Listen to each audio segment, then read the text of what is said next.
I'm so excited. I was shopping on Amazon and I came across these little flower pots that I think are going to make wonderful windowsill pots for succulents. So I have almost a color wheel or a rainbow of these little pots. They're 3 inches in diameter, and I got succulents in 2-inch pots. All this information is on my website. There are links to suppliers for all the materials that I use. And then to just add some sparkle and some bling and to take advantage of the sunlight that's streaming in through the window, top dressing that's colored glass.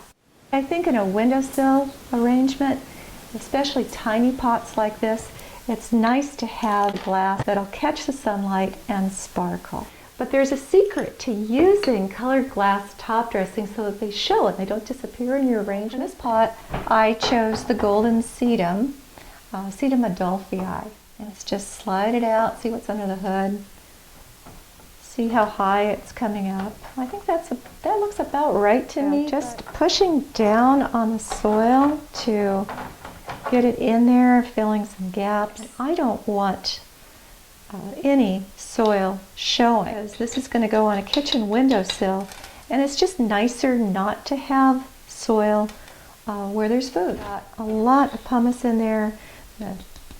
Shake the pot a little bit to get it to settle. To cover the pumice, I'm going to add fine sand. Do a layer of sand. Larger grains come to the surface, and that's because the sand is sifting down into it.